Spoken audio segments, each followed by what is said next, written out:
Welcome to Storytime with the Intimacy Ally. Each episode will tear down a myth, kick a social norm in the beanbag, gut punch a sex ed untruth, or destroy a poorly constructed relationship expectation. Get ready to unlearn all the crap you accepted as fact. Strap in for a mind-blowing revision on what sex is and what it can do. Prepare yourself for a whole new thought pattern when it comes to modern relationships. And now, here's your host, Jenny Simus, the Intimacy Ally, relationship expert and certified sex and intimacy coach.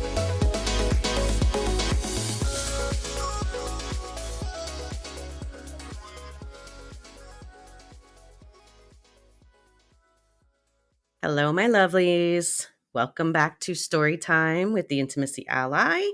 I am Jenny Simus, here again with you, and I have a special guest today, not just a colleague, but somebody who I go around calling my mentor, whether or not she likes it. Her name is Michelle Renee. I actually met her because I took the Cuddlist training, and she was a professional cuddlist that I met through them. So I would like her to introduce herself, and we're going to roll from there. So Michelle, take it away. Yay. My name is Michelle Renee. I use she, her pronouns, and I am an intimacy guide that works the full spectrum from platonic to erotic, from nurturing, cuddling, and safe touch that way, through surrogate partner therapy, which we probably have to do like a little primer in a second about what that is.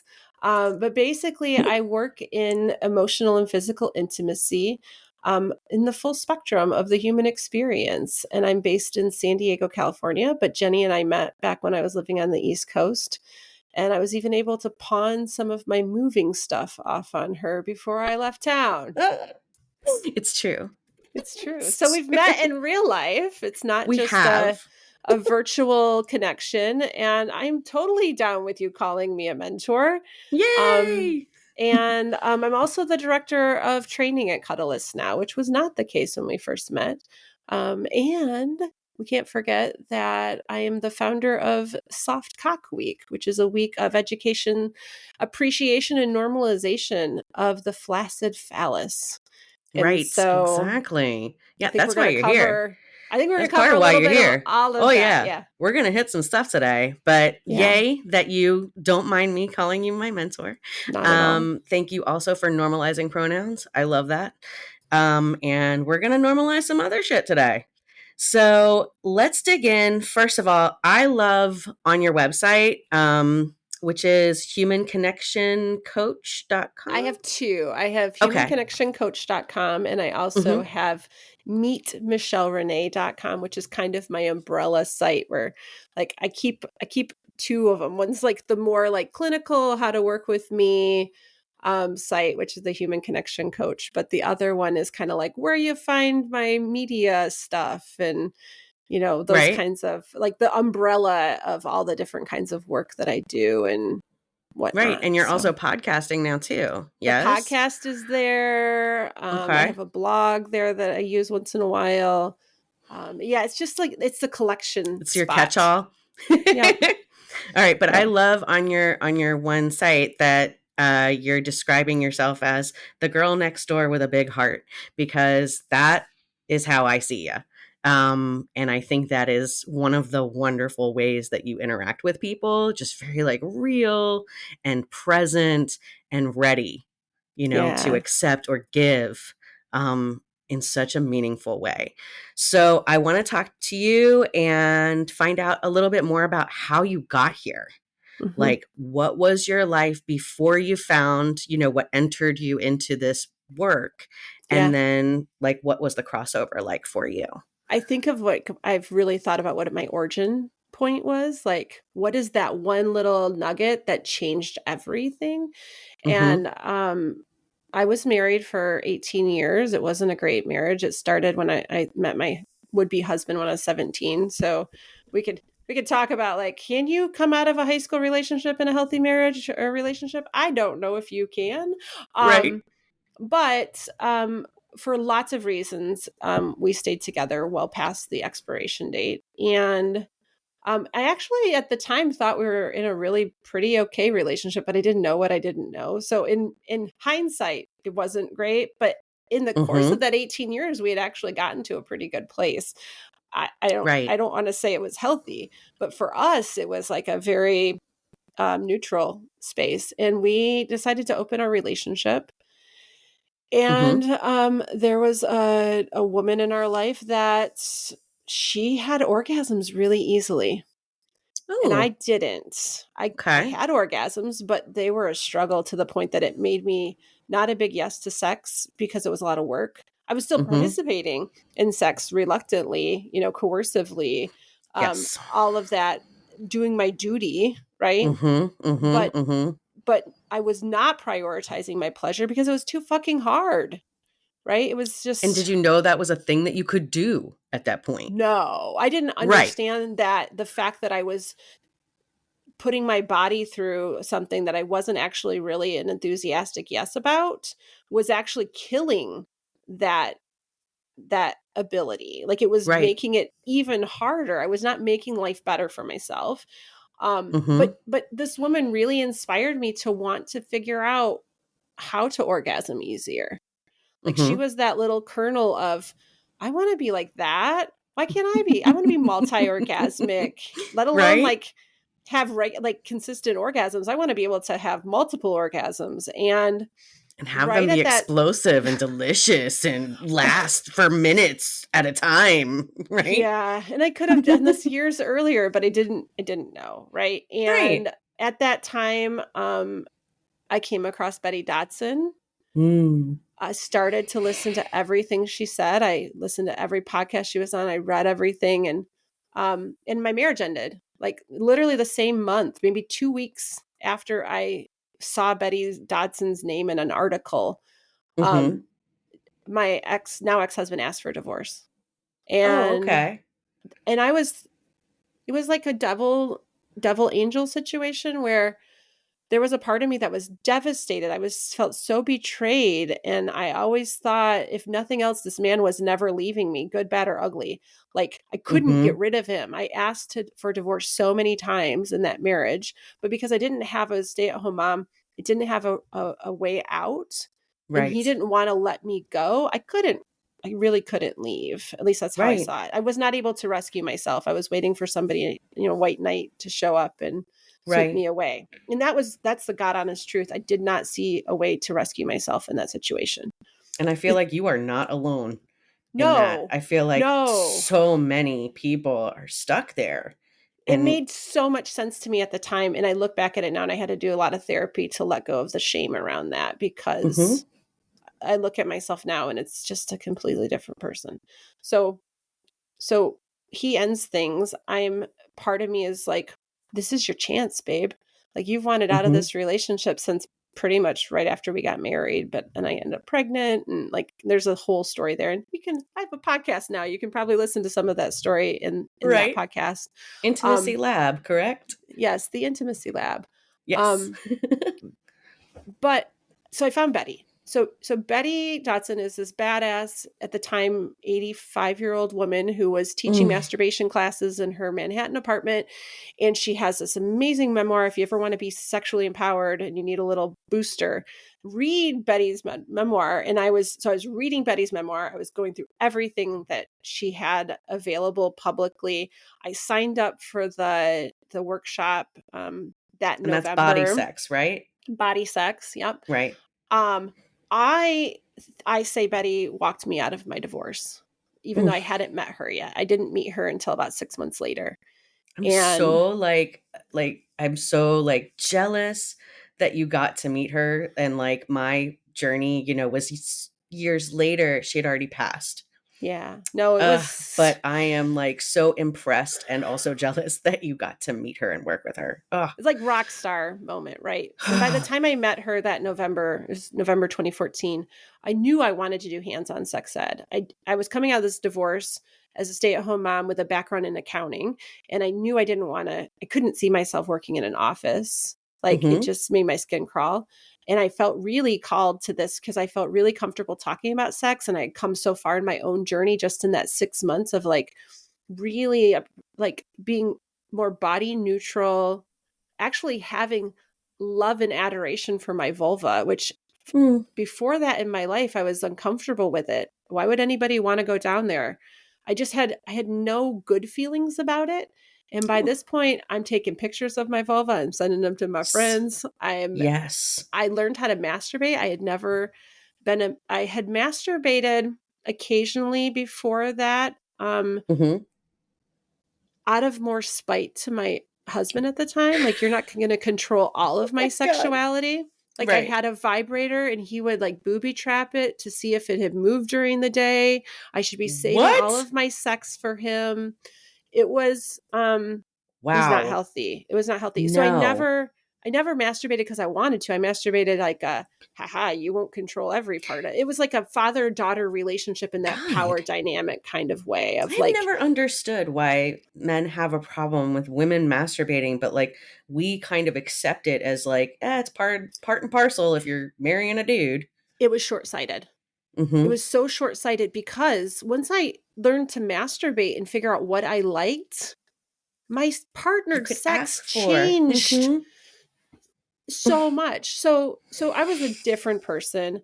I even got Mm-hmm. to the point where I could masturbate without a toy, which felt like I could be dropped on a deserted island and I would be okay. Like, it was a Nice. challenge that I conquered. And so anyways, I meet Betty Dodson. I can say I came with Betty Dodson, right? She's at 85 was multi-orgasmic. I can say Mm. she had at least 3 orgasms. So I was literally laying right next to her on the floor Ugh. of the living room doing part of that workshop is The a bit of erotic a circle recess jerk, or right? yeah. Erotic recess, where all of us take these tools that we've learned over the weekend and we get to masturbate in the space of other women, which is fucking magical. Mm. And I was masturbating literally right next to Betty Dodson. And Oh my God. I have a picture of us like naked post erotic recess. And it just, Mm-hmm. that woman, oh, Ugh. what It's a all the things. vibrant, amazing gift that we had in this world for 90. I think she was 92 maybe when she I think passed. so. So I'm definitely going to talk more about her on this program, and I'm sure that, we will be coming back to it when you come back yeah, on. yeah, she's just such a fucking delight, or she was such a Mm-hmm. fucking delight. She talked And like a still, sailor. through her podcast, through the body sex video, through her teachings, through her art. Mm-hmm. Oh, her fucking art. Oh my God. Beautiful. Yes, Yeah, she's just. Yeah, we'll have to do an episode just on like the we lore will. of Betty Dodson, right? Right? So I decided I wanted to do hands-on sex ed, and long story short, I mean, it's a really long story and I've already talked a lot. That's fine. I went to Sex Geek Summer Camp, which is a summer camp for sex educators. So like a business, they teach you business skills. Yeah, But I'm it's hoping on at a going camp. next year. Yeah. Yeah, it's a camp like Mm-hmm. that has really fun parties at night, but we're learning about how to build your brand and shit during the day, right? Mm-hmm. I went there because I was like, I want to do sex ed. There's going to be a bunch of sex educators there. I'll figure out who I want to be when I grow up, right? I'll Did you go get there to and go while it was still on the East Coast? yes. Mm-hmm. Lucky duck. Yeah, I'm Yep, gonna I have to went. travel. Yeah, 2015 I went. This year is going to be the 10-year anniversary, so it'll be a really great year to Oh, go if you can. I'm planning Um, on it. I'm yeah, making it happen. it's it really, for what you get, it's such an affordable week. Mm-hmm. Like, it really is. I met really wonderful people. I didn't learn what I wanted to be when I grew up. What I learned was the value of vulnerability.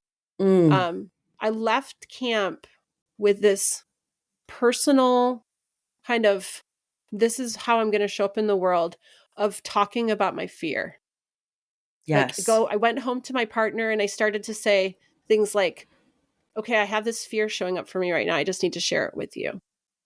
And it Okay. built connection. It was so, so powerful. And it changed all of my relationships when I started to be transparent about what the brain weasels were saying in my head, right? And that Right. was my takeaway. Reed Mihalko talked about hamsters. The hamsters in your head, the way that you stop feeding them is to say them out loud. And he modeled that. And I get choked up thinking about it because that thing is what I do in my work. If you can nut Yes. down, what I'm doing is just modeling vulnerability and making it like not something that we should run away from, but that there's power in it. and it changes how we connect to people. And so Yes. I took that. That was my big takeaway from Sex Geek Summer Camp. And I met a person, Amanda Ananda, who's an East Coast Tantra practitioner. We ended up in a conversation about what would it be like to do professional cuddling. Like, this was just a conversation that popped up in the Sex Geek Summer Camp Facebook group. And she says to me, you know, there's this new company called Cuddlist, and they're offering free training right now if you go to New York or Chicago, and you're close to Chicago, because I was living in West Michigan at the time, 2 to 3 hour drive. Okay. And what do we have to lose? At least we'll get some training of how do you professional cuddle? What is that business like? What do I don't know? I don't know what I don't know, right? And so I had nothing to lose. So I drove to Chicago, December 1st, 2015. I showed up at Madeline Guanazzo's condo. I was the only person there. She did a training over Skype with a room full of people in New York City. And I left that night as a certified cuddlist. You know, Jenny, that is a very different situation now. Very different path. Yeah. But I ended up, so I was probably the first, I haven't verified this. I think I was the first cuddlist outside of New York or Chicago. It's very lonely. Right. But later that year, so that was end of 2015. By fall of 2016, I had this blog that was going called Sex After Marriage. And unfortunately, it's not available anymore, but I'm going to turn it into like an ebook so that it still lives. Okay. I was writing this blog about my experience post-divorce in exploring kink and BDSM and also polyamory. And it was just kind of this public diary. And I was getting lots of really great feedback on it. And it was very like, oh, my friend built that website, and he used some boudoir pictures I had done as part of my post-divorce reclaim myself shit. And he put them on this blog, and the day that blog launched, deep breath. I felt so exposed. And not in a bad way, just an uncomfortable way. And people from high school were going, is this Michelle Purdy? Like, that was my maiden name. As I'm like, it was teasy. It wasn't like exposing by any means. You're not doing like the weird, male lens zoom in of your vulva like in porn. Right. No. Very tasteful, wonderful pictures. It's like a tease.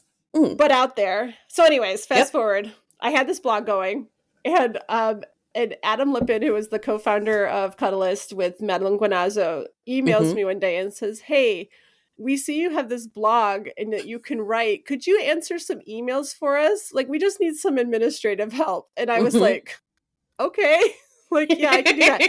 And it turned into becoming like the operations manager of Cuddlist for like 4 years. So I'm cuddling. I'm doing that. I'm also dabbling in sex work. Right. Okay. And, I've got cuddle clients coming to me that are like, wow, you're the sex geeky cuddler. You know all these things. Can you help me with this stuff? Right. Like an older man, one of the first people was an older man. He was in his 70s, probably at least. And he had never talked to anybody about sex. And we had our first session.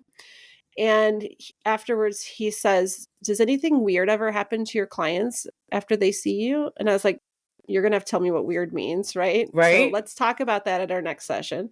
So I get to the next session and he's like, yeah, and he was a great client. He knew exactly what he wanted. He had this plot, like, I need you to touch my back here. I need you to touch my back here. Like, something about your feminine energy really helps with this. My wife used to do this stuff, whatever. It was very sweet. He was a lovely client. He said, that night after our session, I woke up with an erection. I haven't had an erection in years. And I was like, oh, that's amazing. You probably had an erotic dream. And I didn't want to take credit for it, but I'm sure having me around just kind of brought up some new feelings and the hormones and all those kinds of things. Allowing his body to like release some, sense memory that was like holding him back from that. So we have this conversation and he's like, can you masturbate without an erection? Because what he did is he woke up with the erection and he was like, I got to use this, right? Because I haven't had one in Don't years. want to waste it. Yeah. Right? And he was also kind of a neat freak. And so he didn't want to ejaculate in bed because that would be a mess to him. His place was always very meticulous. So he's like, All right. he's telling me the story. He's like, so I went to the bathroom and I was like, tell me that you didn't lose your erection on the way to the bathroom. And he's like, I did. And I was like, oh, like I'm in it with him. I'm just like, oh, you. And he's like, so I didn't get to ejaculate. And I was like, Damn you don't it. masturbate with a soft penis? And he's like, can you? And I was like, yeah. And I was like, you could try even a vibrator. And he's like, men can use vibrators? And I was like, we should probably talk about lube then too, right? And he was just like, it was like he didn't know any of these things. And he started to call me the professor, right? And I used to sell sex toys, so I was able to bring him some of my old stock. He was so private. He didn't want to risk anybody. Like, he didn't want to go to a shop to shop. He didn't want to have something sent to his home. He was so afraid. So I brought some of my leftover stock so he could pick through that and kind of shop from home situation. That's lovely. No, that's Right? really lovely, because It's really think lovely. about people who don't ever get to play with any of that because of the shame, fear, guilt that is like looped in with them from, earliest memories. Yeah. So here's the thing though. That day, talking to him about that, the next time I see him, he says, so I have a confession. I'm like, yeah. And he goes, when we were talking about that, I got an erection again. And I was like, that's fantastic, right? How awesome. And he goes, I have a request. Please don't feel obligated to say yes. And I was like, yeah, lay it on me. He goes, could you talk to me again about this kind of stuff and see if I get erect again? Would you be open to the idea of me masturbating and seeing if I could reach orgasm while you talk to me? And is this over the phone or is this in person? In person. Okay. And I said, and how did you feel about it? Yeah. It was a hell yes. That. Okay. I'm game for that. Right? All right. That's not what we're supposed to do in a cuddle session. Right. Right? And at this time, I want to state he did not come through Cuddlist. He had been somebody who had responded to a Craigslist ad because that's what we were doing back then. And I had my own ads running. And so he never hit the Cuddlist system. Right. Right. Yeah. Because they do have very, very big separation. And back then they weren't really acknowledging the idea of sex work. Okay. And how to navigate those spaces. It was something that came later where they do say, like, now, if you're whatever modality, if you're going to move somebody to a different modality, whether it's massage therapy or sex work, you need to have informed consent. So there's a break in, this is not a Cuddlist client anymore. Right. Right. So we have ways to do that now. And but back then he was not a Cuddlist client. I wasn't breaking any rules officially. Right. This has come up for you at some point. Like, you're just like, I've got to hammer this home real quick. This is a hard thing for me to figure out. I mean, this has taken years to figure out how to do multiple modalities. And what does your shirt say? Lean back. What is happening? Butthole Whisperer. Nice. Fucking fantastic. We're going to talk about that at some point too. So I guess you could say this is my intro to soft penises, right? Okay. I guess. And that was very early. That was very early in your career. Yeah. So I said yes. He could masturbate. I think I talked to him about stories of me and my partner going to swinger clubs and shit. Like, I just went into storytelling time, right? Because my life is so salacious and blah, blah, blah, blah, blah, right? I've done the things. Hey. I've done all the things. Let me tell you the stories. And he orgasmed. Nice. This was a moment of like quality of life changing for him. And I walked out of that session so fucking proud.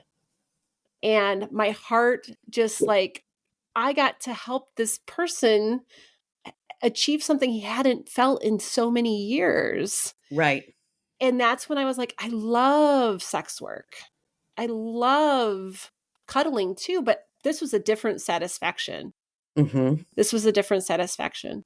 And so I have other of those kinds of stories of where I veered outside of what we're supposed to do in the platonic cuddle space. Mm-hmm. But it's not super relevant. I think Right. this is a really relevant story because of this. And in the end, we kept working together. Um, Mm-hmm. he started to explore all sorts of stuff about his sexuality. Like, it was super cool. This older man, like I say 70s, very uh he might have even been 80. Right. Um starting to be Just like, trying things that he I think I never got might be to. bisexual.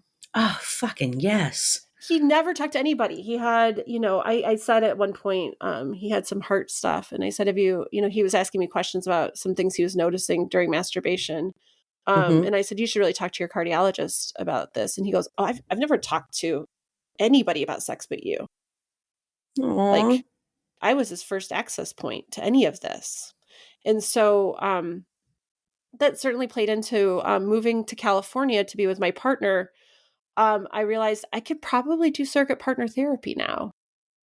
Like, Mm-hmm. I'd heard about it. I had met some surrogates at Sex Geek Summer Camp. I had watched Mm-hmm. The Sessions, which is a movie with Helen Hunt about Mm-hmm. surrogate partner therapy. That's not accurate. I mean, it's, I mean, what but it movie introduces, representation, what, yeah, like we have this discussion. I just had this discussion about like, don't think that pornography is a good representation of sex right. because it is a very contrived Hmm. representation. It's like Yeah. people who watched Army Wives when I was an Army wife and would be like, is that what it's really like? I'm like, no. And to be Nobody fair, is like mobilizing the FRG and helping all of us out. No, that's not happening. God damn so it.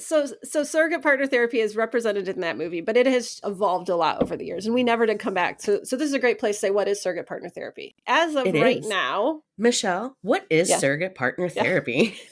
As of right now, and I don't know what the evolution will look like. I have ideas of what I want the evolution to be, but what it is right now is it's a modality where I, as the touch worker, I work with clients that are in talk therapy that are struggling with emotional and physical intimacy. And Mm-hmm. they've kind of stalled out in talk therapy. They're not making progress. We need to do something to mix things up. And I come in Mm-hmm. and I create a relationship with the client, a way to, I won't call it a romantic relationship, but it is definitely a relationship with vulnerability and establishing some really good relational skills around communication and learning about boundaries and things like that, so that if we need to, we can move into erotic work if that's what it's going to take, therapeutically called for, to help this client move forward in move past these blocks that are showing up for them, why they're not able to get into, usually it's romantic relationships. And how does that look when it starts? Like, what things are people facing, or what have they tried and not had success with that, a therapist kind of like reaches out to you or one of your colleagues that does this? It's usually around sexual dysfunction, Okay. right? Sex is a big carrot, right? We will avoid a lot of work in our lives, personal work, Mm-hmm. until it hits our sex life, right? Like, Right. then it Mm-hmm. becomes the thing that we're willing to throw our time and energy at, Mm-hmm. right? So a lot of times, because I work with a lot of cis men, it's around erectile. We could call it erectile dysfunction. I moved to just erectile disappointment, and now I've even gotten another upgrade to erectile differences. I was about to say, Is is it difference? Is it Yeah, differently like, abled erection? Something, yeah, like something along those lines. that, and like premature ejaculation comes up as a thing that drives people to seek more support. A Mm-hmm. lack of experience, people that didn't have their sexual debut at a time when we are social, it's socially acceptable to not know what you're doing, and so you just hold back and have fear to find yourself in a sexual space, so Mm-hmm. you just don't date. Like, there's this like, it just closes you down. Right. And um see, with my sex coaching, I have the opposite. I have the guys who have like the death grip and have to watch pornography in order to get off, or have a real issue, having orgasm in partnered sex. Mhm. It's And I like the see other that. end of the I spectrum. see that too. I mean, Mm-hmm. I think I don't think they understand what's happening. I think that's part of delayed ejaculation, right? That shows up in my world too. Um, so so because the cis men aspect, that's the primary thing, but it Okay. also is. I think what's behind there is different. People can come for they're exploring their sexual identity later in life, like realizing, oh, maybe I am interested in the same gender, what have you. Right. And they It want becomes to. a little more It fluid, becomes part of that like their gender spectrum. yeah. It can become part of their therapy work.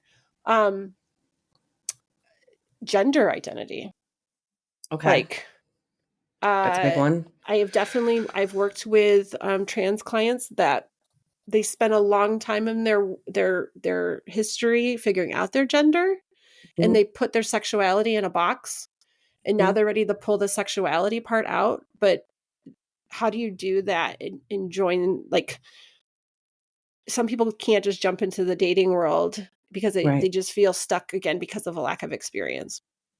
But a lot of it, when you really peel back the symptoms, it's about needing a safe place to build like safety in yourself.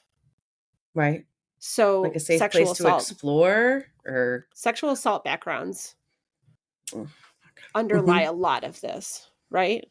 They've had some kind of negative experience, and how do we overcome that? How do we build the confidence in ourselves to trust in ourselves, right? The trust in other people.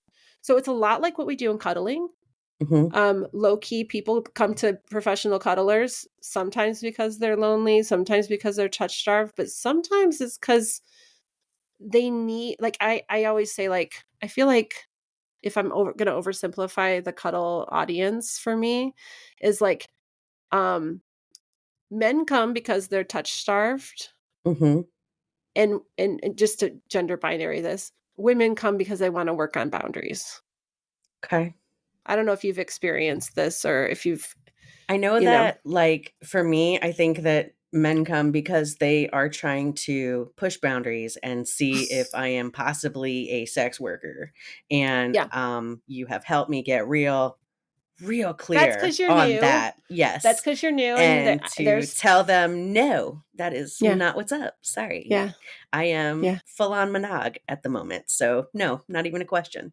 And for women, I think that the best thing that, or the thing that you gave me that helped me describe what was happening with women clients is the book Mother Hunger. I think people come to me to be like an older sister, mom, who can just hold and embrace and let be, That's true. That's true. Yeah. That in I think in that, what I've learned about the reparenting process is that the remothering is in learning self-compassion.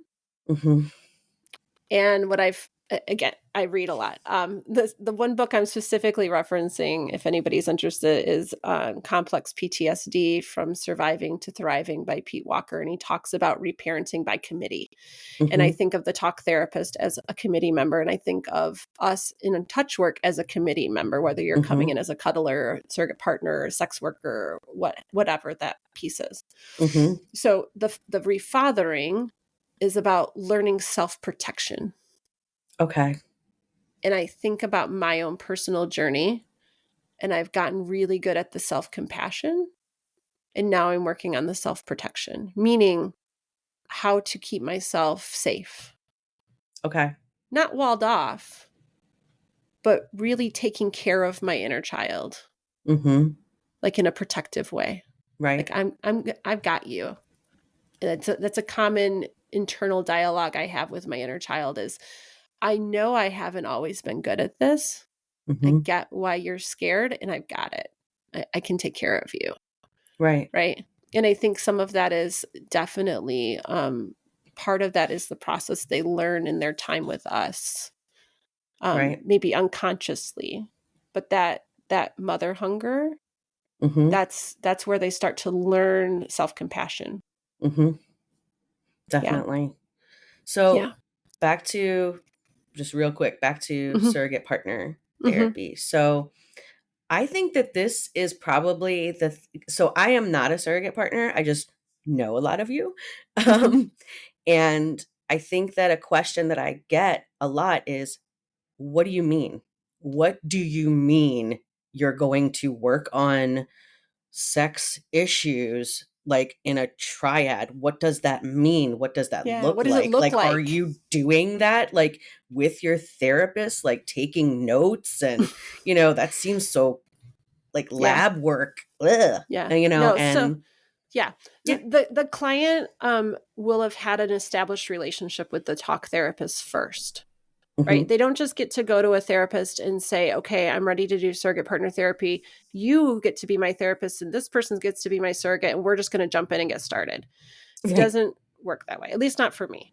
That what I've learned over I really started practicing at the beginning of 2020. So what I've learned over the last 3.5 years is that Hmm. that relationship with the talk therapist and the client is so, so, so valuable and important to have like a depth to knowledge there, a real Hmm. understanding of the client and their history and how they show up in relationship, even with the therapist, right? Like that's really Hmm. important. So then I come in and I start working with them. And this is a process that usually is a year or more sometimes of work together, meeting on a Hmm. regular basis. Like this does not happen quickly. This is where the sessions is very different. It's like they have a limit of, I think, 6 sessions, and she's like naked on the first session, right? That is not what's happening. We are Right. spending an extended amount of time. We say there's like 3 phases of the work. And the first phase is like establishing really good communication. I cannot offer you anything if I do not trust that you have a no. Okay. So we're Explain that. doing a lot of in cuddle party. There's a game called the yes no game. In our Hmm. work we call it will you may I, but we're testing how does it feel to say yes and no, and helping them understand why it's important to have a no, Hmm. like why I can't get I close to didn't have people. one. Yeah, I me didn't either. have one for many years. And I Hmm. didn't know that Yeah, I was allowed to have a yeah. no. You Like, that's can't one of have a those real things. you Whew. cannot have a real authentic relationship without no being available, because your yes is not really a yes if your no is not safe. Hmm. And that goes back to my previous marriage, right? Hmm. Like my no was not appreciated. Hmm. And that's the difference between my relationship now and my relationship then. The primary difference is that my no is celebrated. I'm an autonomous human being that gets to make my own Hmm. decisions, I know right? what you mean. So people are coming into the work and we got to get that baseline figured out Right. first. If they come in with a history of childhood abuse, that no's been trained out of them. Not only do they not have it, but it's literally been trained away from them. And so we're going Right. to work on that. And that takes time, right? This Hmm. is about we're working on co-regulation, much like we do in cuddling, where our nervous systems are talking to each other and learning how to feel safe together. We're learning how to talk about hard stuff. It doesn't have Hmm. to be hard, right? What does it feel like to really want to say yes to something, but you're afraid to? What does it feel like to really want to say no, but you feel like you have to say yes? Like Hmm. these things we have to um, normalize the Yeah. discomfort of disappointing someone, but like we got to quit disappointing ourselves, Yes. right? We're putting ourselves after Mm-hmm. whatever the result might be of the yes So, or no. yeah, so we spend a lot of time there. This is not, people used to call this sex surrogacy because it Hmm. was really based around the act of the sexual dysfunction. Like we're really only focused on that. And this is relational work. This is Right. sex is a component potentially of the work, but it is not. The majority of the work is about shoring up your ability to be in relationship with authenticity and integrity, and just how to have healthy relationships, and not just romantic relationships. Right. This is where I talk about what do I want to see in the future of surrogate partner therapy, is that we Hmm. quit looking at partner as romantic partner. Yes. We start looking at it as surrogate person. therapy. I'm coming in as another nervous system, another adult to relate with. And that might be because we got to work on the mother wound. It might be that we're doing the reparenting process. It might be that it's the romantic partnership thing, because that's where a lot of stuff shows up the loudest in our life. But Mm-hmm. I want to broaden it out bigger. And there are certainly people that are already doing that, but we're not talking about the work that way. We're talking about the work from a place of sexual dysfunction. Right. And see, now, like hearing you talk about it right now, like all that's going through my mind is the Wheel of Consent training. So most of my work is Wheel of Consent. Okay. Most of my work is Wheel of Consent. And it's Do you just want to talk about that just a little bit? Like, yeah, I mean, so going to Like a Pro was, which is the Wheel of Consent training for touch professionals or any professional. There's a lot of talk therapists that go to that workshop. right. Um, I'm in it right now. So yeah, that's why what, it's probably really present in my mind. yeah, what I learned in that space, I don't have to teach my clients the wheel. The wheel is a lot. It's a lot to learn. But I need to understand it as a practitioner so that I can remind myself where I'm at in the wheel. Who is this for? So the big question of the Wheel of Consent is to really learn to be more conscious in your touch, or wherever it doesn't have to be touch related, but that's where the practice, the general workshop of it is learning how to touch with more consciousness, right? So Right. who is this for? I'm learning that I can touch you in a way that feels good to me rather than touching you so that you feel good, so that I get the hit of, I just made this person feel good. And that is like indirect pleasure. I'm getting my pleasure through your pleasure. We can be more, it's more sustainable if we learn how to acquire our own pleasure. Right? So learning that I can be touched in ways that feel good to me, and I can touch you in ways that feel good to me. And then you're not responsible for my pleasure. Right? Right. And that is a hard thing for people to wrap their head around. And what I learned in taking Like a Pro, the Wheel of Consent, that I kind of knew the wheel a little bit and I was using it in my surrogate partner work. What I didn't realize was that how important it is to learn these skills outside of the bedroom. Yeah. Right? Yeah. So far for me, that's what's showing up is the domain limit boundaries that you focus on first, and that your domain is what you have a right and a responsibility for. Like, and like having these conversations just with people who are like, your mom or your sister or a friend who like constantly, needs you to provide when you're like, what, but wait, like I can't, I don't have that to give. And those discussions don't happen often enough. If I could have learned about domain when I was a kid. Yeah. Yeah. Before somebody entered your domain against your want or your will. Or I gave up my agency. Yeah. Right.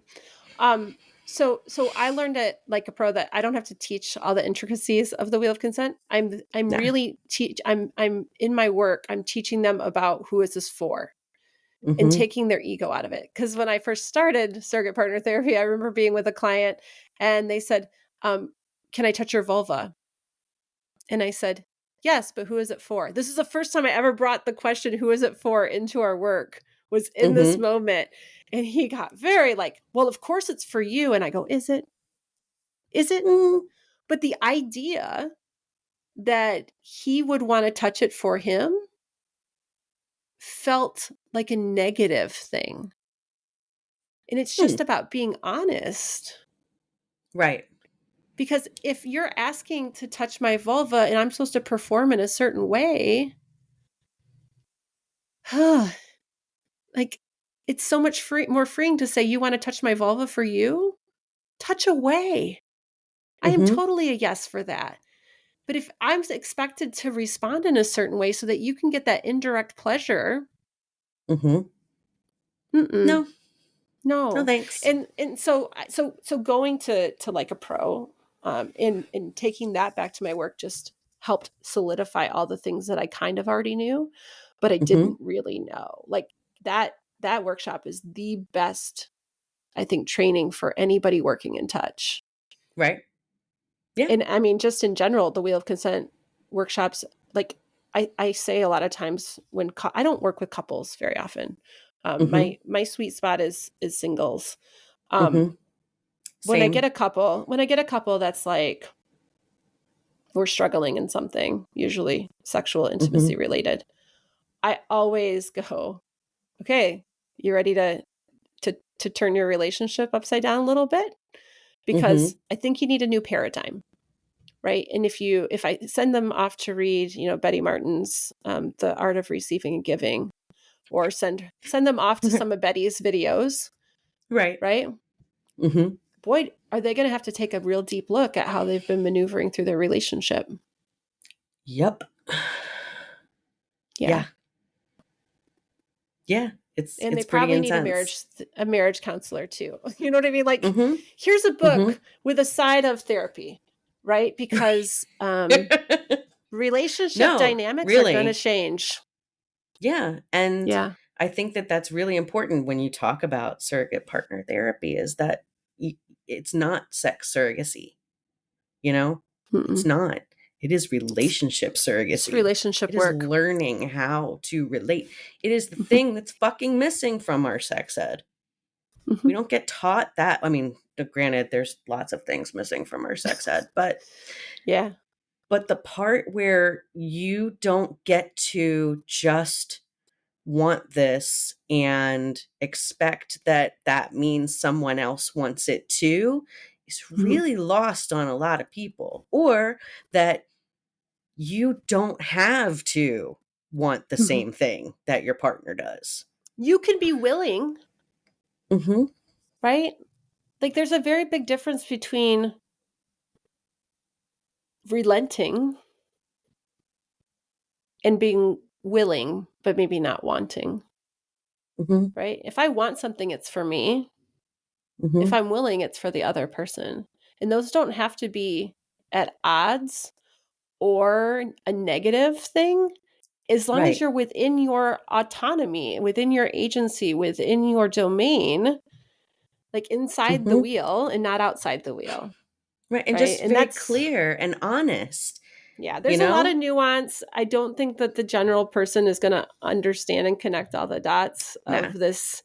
But it's part of what you do in surrogate partner therapy. If you get curious about it, there's people teaching these all across the country, these workshops.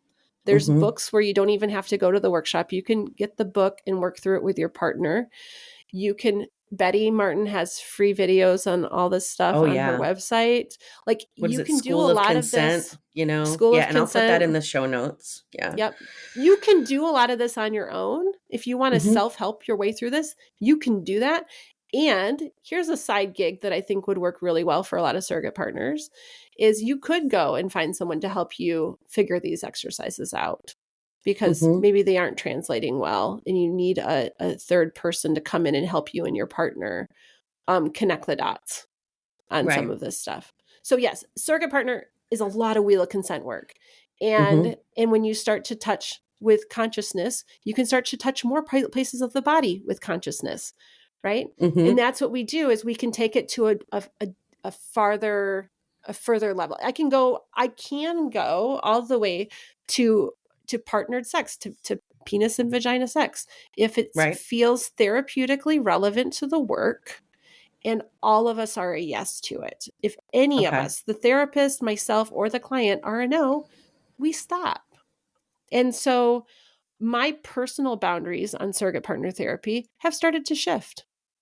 I've started to say, I don't want to hold all that erotic energy with my client. And I really feel like the meat and potatoes of this work is before we get to that part of the work.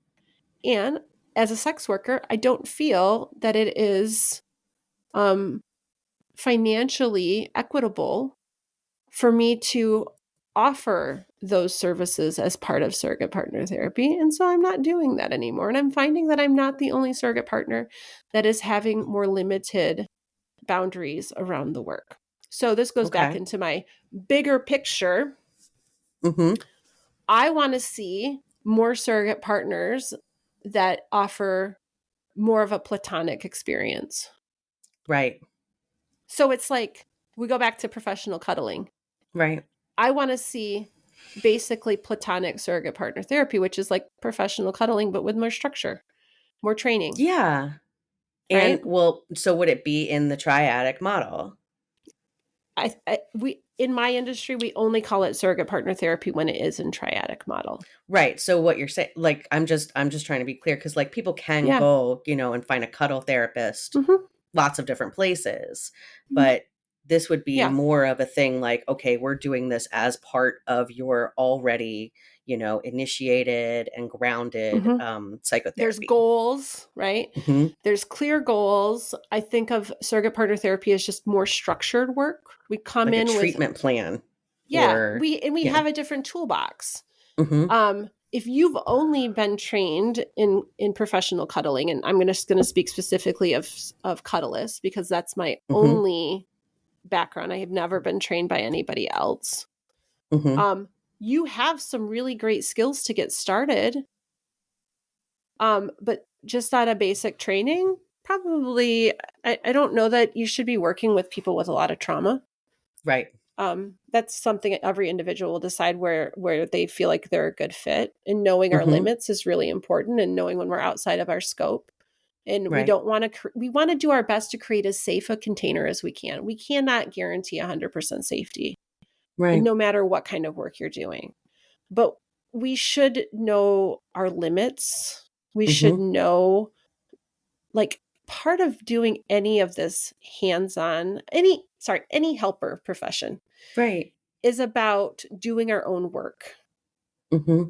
We've got to have our ducks in a row, right? We've Hmm. got to be doing our own therapy, whether it's talk therapy or whatever our version of therapy is, to have a real sense of, I know what is my shit so that I'm not confusing it with the client's shit, Absolutely. right? And Absolutely. so Even when we're talk therapists. Absolutely. absolutely. So we're responsible to show up in the ways that we want to show up, in the Hmm. ways that we can show up. So I think of, like, when I first started cuddling, it was great to just be able to hold space for people, right? And a Hmm. lot of what I still do is just holding a safer container for people to come Right. for whatever they need. If it's, loneliness, grief, the mother Just like they hunger. don't have someone that they can do that with. Like, society Mhm, has said it is not okay for you to ask for this from mhm. your platonic friends or from your cousin or whatever. Like, you have people Yeah. in your life, but you can't get this. Well, and sometimes it's not the same as a professional. In a Right. professional container, we know who this is for. Hmm. If And even now, as a professional cuddler, if my friend says, I would like to do some cuddling, like, I just want to, like, could we trade? Could we do a thing? To me, it's really important that we have a really clear idea of who it's for, Hmm. because it's real easy for that to get blurry in a Hmm. friendship or in a Yes. relationship. I have a friend that I used to cuddle with, and we would set a timer. And the first half of our session would be for them, and the second half would be for me. And you might say, Hmm. what's the difference? It is different. There's a Who is difference. holding the space Right. and who is taking space, Hmm. right? And so I think that we have to see our profession as a real benefit, not because you can't get your friends to do it, or because you can't get your wife to do it, or whoever Hmm. that person is. It's because it's different. Right. It's the difference between, me buzzing my partner's head down rather than him going to a barber, right? Right. It's a it's a different experience. It is with a different knowledge base, right? Hmm. So the difference between, like, working with a professional cuddler who just decided they're taking money and that's what makes them professional, and a Right. person that's decided to invest in training so that they have a better idea of what they don't know, right? Like, I didn't know, why would I need to be trained as a professional cuddler? Oh, well, Hmm. now looking back at it, I had shit for boundaries. I was a Hmm. people pleaser. Hmm. I would have thrown myself under the bus to make sure that my client was comfortable, right? If I didn't know that I didn't, like, if I didn't go through that process, I wouldn't have known that I didn't know those things. Right. You can't Yeah. know what you don't No. know. So surrogate partner comes with a different level of training, Mm-hmm. right? There's more intense mentorship. Now, again, surrogate partner therapy, like cuddling, is not a regulated industry. There's no licensing. There's nothing to say. What kind of training did you get? These are the questions we have to start educating our consumers on. Because anybody can call themselves a professional cuddler. Anybody can call themselves a surrogate. Right. But what have they done? What kind of training, what kind of mentorship, what kind of continued community do they have that is holding them accountable? Right. And because it really I mean, isn't. that's the scary part of it, is like it has such a power to do way more harm than good in inappropriate hands. Yeah. What are the ethics of your practitioner? Right? If they're using their work to get their own needs met, then who is it for? Right. Right. And so I think that, to sum that up, I think there's a lot of overlap between professional cuddling and surrogate partner therapy. And I want to see those worlds start to expand each other. Like, I want to see, every time I see a new surrogate partner, I go, you should do cuddle training. I think it'd be really helpful for your modality, and it'll give you some more toolbox. And when I see professional cuddlers who are kind of leaning towards wanting to do deeper work, I say you should really consider surrogate partner therapy, because that is a place where you're continuing that same skill set with just more depth of toolbox. Amazing. Yeah, I think so too. Yeah. We're gonna jump to talk about penises, what you have and how you. All right, so we talked about how that got there, or how you got there. Now I want to talk about what is going to happen next month because you got there. Yeah. So I started dealing with penises that were a lot less reliable than the one that I had in my first marriage. God, that one did not fail to show up, and I wish it did, right? Like, I came out of that marriage thinking that all penises are just ready to go all the time and they don't have complicated relationships with their owners. Like, I had a complicated relationship with my vulva, but penises clearly are just simple creatures. Well, that is not true. It is not true.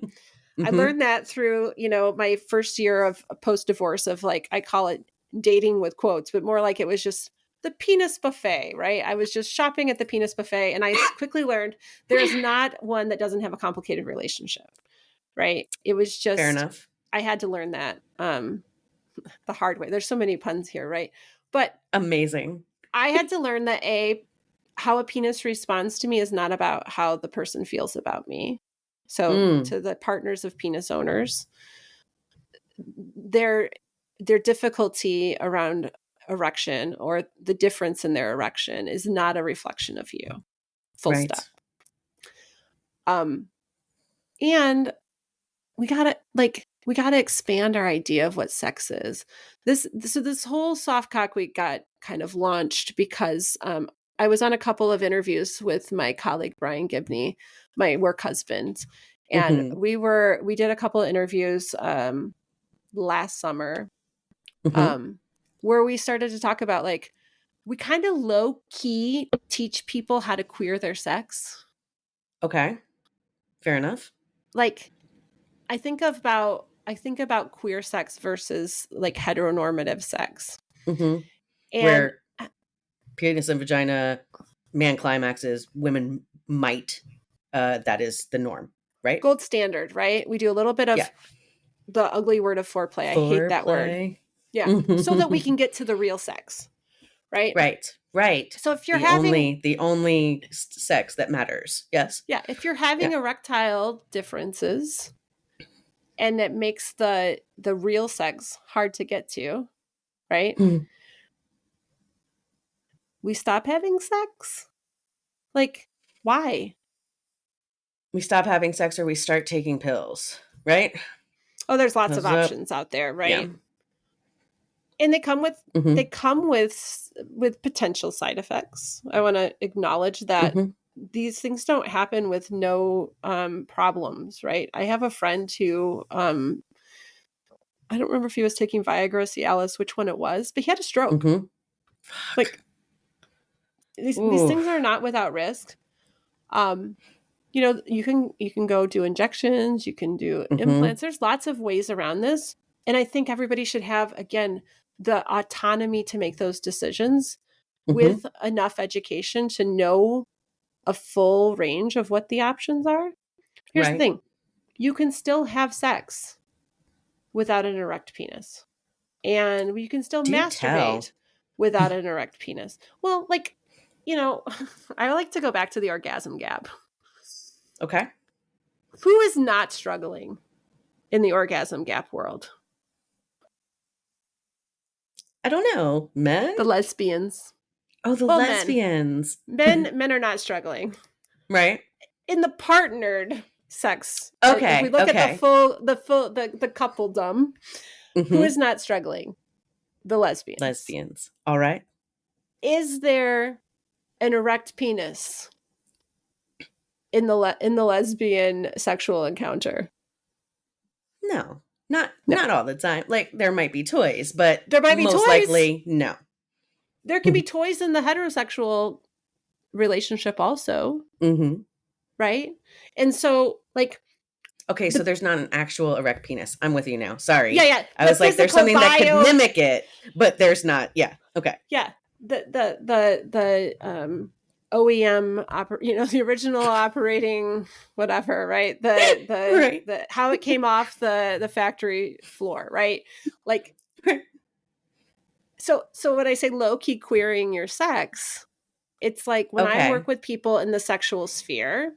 Because let me back up. Just because I'm not working in the erotic partnered sex part of surrogate partner therapy doesn't mean I don't do that work as an intimacy guide. I just get to charge based on the amount of energy that goes into my work. And so I still do this work with people. What I'm trying to help them do is to show up for sex no matter how their penis shows up. Because it becomes less reliable. Like, to be fair, I see people with erectile differences from the 20s through the 80s, right? I think my oldest client was 85, right? My youngest, I think, 21.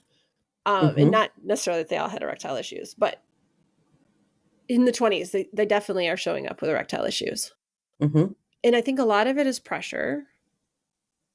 A pressure to perform a certain way. What if you take the pressure to perform off the table? Right. What if you just get to show up with a desire to connect physically with your person?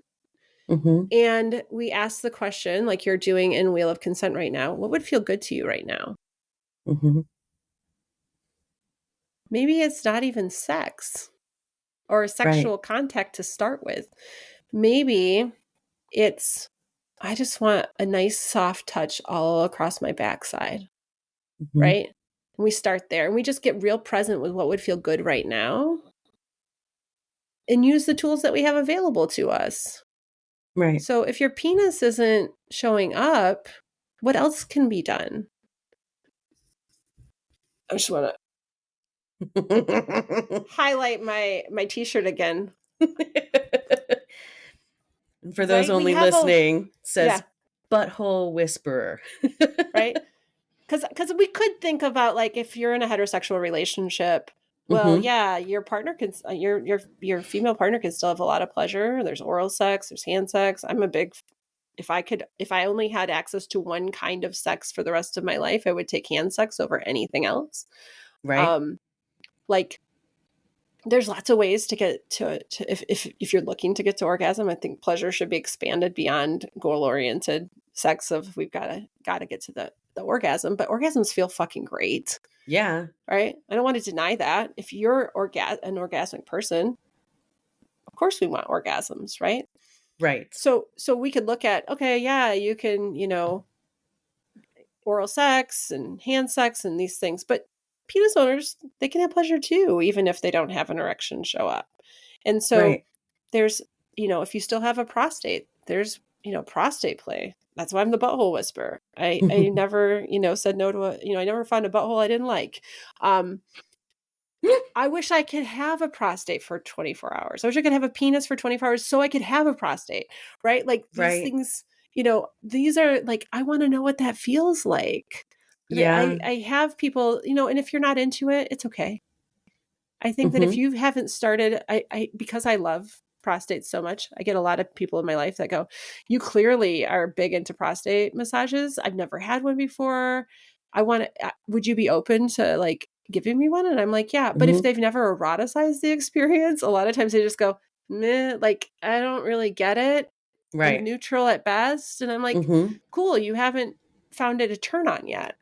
Like if you grew up playing with yourself, right, and exploring all of your parts, the idea of somebody else touching there, probably going to be a huge turn on, right? Right. Like, that might be kind of hot, right? right. Yeah. There's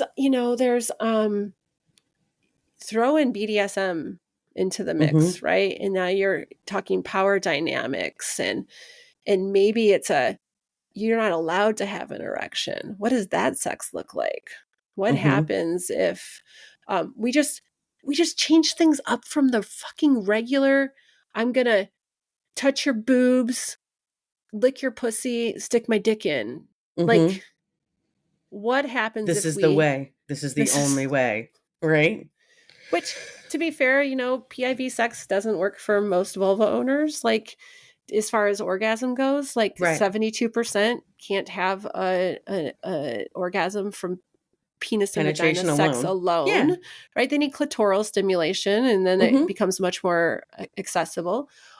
There's so many ways to have sexual contact. Yeah. Why are we limiting ourselves? And I think the part that I think doesn't, and I'm talk about beating dead horses.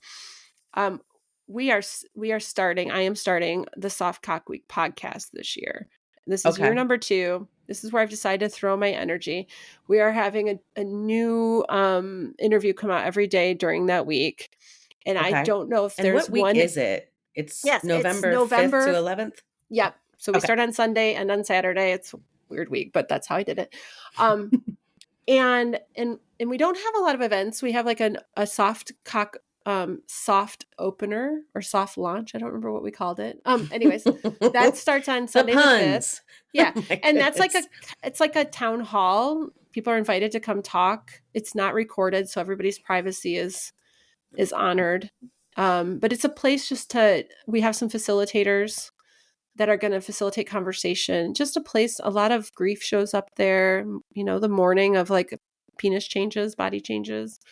Right. But also just like normalizing that this is something that happens to a lot of people. This is not just you. Right. And we need to like quit making it this secret where we don't get support. And then we end the week with bringing some of those collaborators back to do kind of a live podcast where we kind of all geek out together about the week and what we've noticed. And last year it was like 2 hours of just sex geekiness. That was so lovely. And we let people join in like through the chat and we'll do that again. And the rest of the energy is really for me going into this podcast. But there is not an episode where I don't think I mention responsive desire. Okay. I wait for the response. As in like spontaneous desire versus responsive desire. Emily Nagoski, Come As You Are. Some of us don't get hit with a lightning bolt of desire to have sex, right? And in that book, I think it really focuses on the female experience. But this is a universal experience. This is not a men have spontaneous, women have responsive, and wherever you fall in the gender spectrum, wherever that identifies for you, it's not gendered. And so I'm trying real hard to do that, reparative sex education of, you had this erection that showed up for you so consistently, and that was your antenna. We talk about on one of the episodes that your penis is like your antenna. And this was the thing that told you it was time to have sex, right? It's time to masturbate. It was time to ejaculate. It was, like it was the order of operations was like, oh, my dick shows up and I need to do something with it. Right. What if your dick stops showing up consistently? right? Does that mean you don't have sex anymore? And in what I'm hearing, and I'm talking to Joe Court later on today, and we're going to certainly talk about this. He had Barry McCarthy, who is a really well-known therapist who does has quite a few books out, but two of the books that I reference of his really regularly, and if you don't have these two books, Jenny, I would really recommend it. But they are, God, the name of it is not coming to me. Hold that thought for just a second, because I have them right here. Okay. Coping with premature ejaculation and coping with erectile dysfunction. Okay. They are books where you go through, you take some quizzes to figure out if this is a medical issue, is this a psychosocial issue, like what's happening, right? And then it gives you a step-by-step plan with your partner to start to work on these issues, right? Okay. Gold? Kendra Pure Holliday, gold? one of our colleagues, turned me onto these books, and yes, they're like the Bibles of a lot of my work.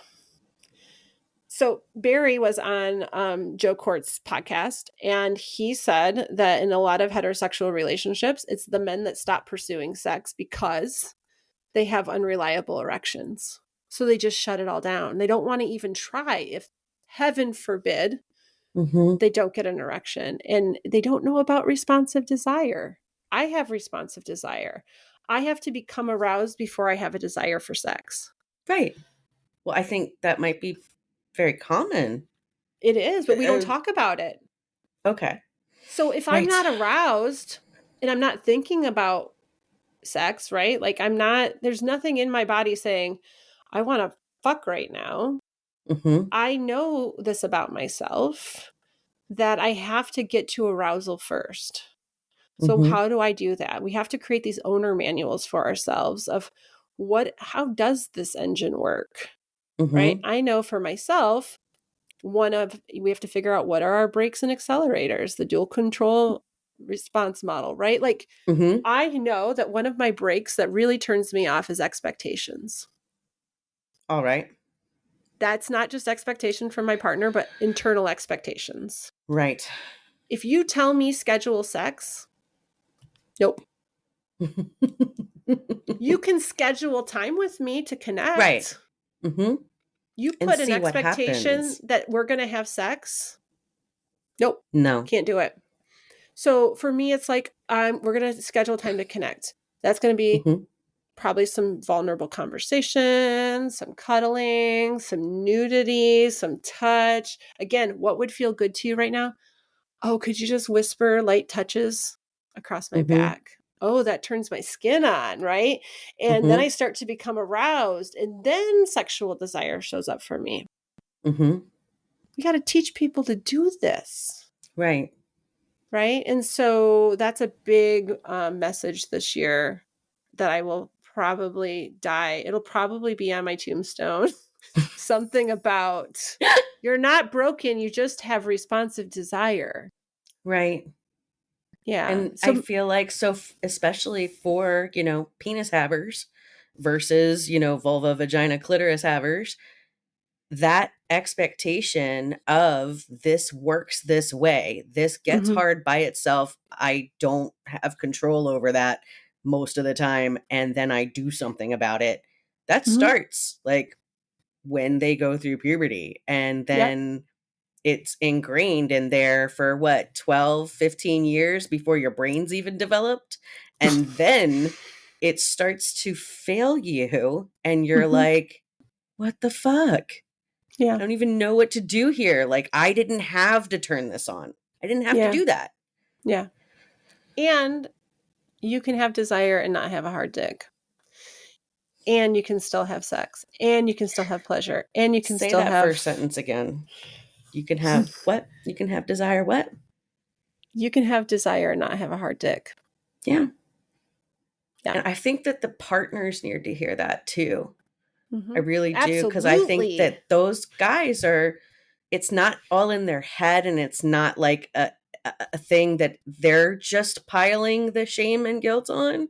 Like, I feel like that is something that is whether or not it's being said out loud, there are groans or sighs or why can't you do this? Why aren't you into me? Those questions that are even happening. just energetically, Mhm. right?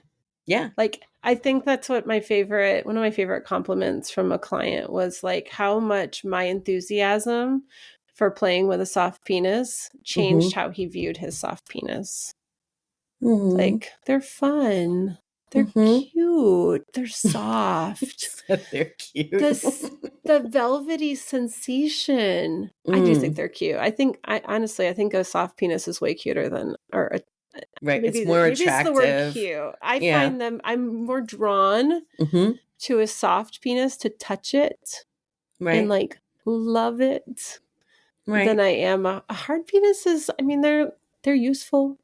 I mean, some of them are attractive. I find myself a little like, I don't know. I haven't fallen in love with penises as much as I've fallen in love with vulvas. Like, I've really found the love for like how different they are and how I think I just feel like they've been really treated poorly by society. And I think penises have too. Like, if we could have an expanded week, and I'm not going to take this on, but an expanded week of just for penis love, whether you've got a smaller penis or like the marginalized penis communities, right? The ones that are smaller, the ones that are not circumcised, like the ones that just get treated differently. Like a grower, not a shower, who has, a soft cock, probably is like way more self-conscious than someone who like it doesn't change very much in size from flaccid to erect, like we could go on and on. It's and so maybe hard. We'll I know it's so hard. Have like some penis appreciation episodes at some point, because even I've had some of the best sex I've ever had was with a micro penis. Now, mind you, it wasn't penetrative sex because my body size, that just doesn't really work very well. But did that man have hand skills like nobody's business and was blowing my mind, right? Like, I think it's about finding compatibility and showing up enthusiastically and present and just like worshiping each other. Like, that's what I think sex should be, just the spiritual worship of whatever feels good in the moment. And understanding that sex does not have to mean penis and vagina sex. Yeah. Expanding that definition, which you are doing. You are totally doing with having this soft cock week, and you're challenging that, myth that only hard cocks are good cocks. Yeah. So you can learn more at softcockweek.com. And we're going to do live stuff, the week of November 5th through 11th, but the resources are there year round. So no matter when you're hearing this episode, you can head over there. And in the last little thing I want to throw in is we have soft cock love notes that you can leave anonymously. I saw it on the site. Yeah. Is that for anyone? Anybody can fill it out. Okay. Yeah. And I have some waiting in my inbox. I haven't been great at keeping up on it over the year, but we're going to get all those caught up. And all the love goes to the soft cock owners that week. And it's been good to be here. Yay. So wonderful. Thanks Michelle, for having me. I hope you come back. I am going to put all of your information in the show notes so that people can have an easy way to click and find you. And I just hope you have a wonderful week, and then you have a wonderful soft cock week. Thank you. And thanks for being just a wonderful colleague. And I'm glad how much overlap we get to share in our professional worlds. And hell yeah. Blessings to you. Yeah. All right. Much love. I'm going to let you go out of here. Thank you for tuning in to Storytime with the Intimacy Ally. We hope you learned a bit more about putting the fire back in your romantic relationships, exploring communication and emotional readiness in all relationships, and how to expand your definition of intimacy so you can reach your relationship goals. Go to theintimacyally.com to subscribe and never miss an episode. Follow the links in the show notes to social media and events. Till next time, keep on learning, growing, and thinking. Storytime with the Intimacy Ally podcast is meant for educational and entertainment purposes only and should not be considered as health or mental health advice.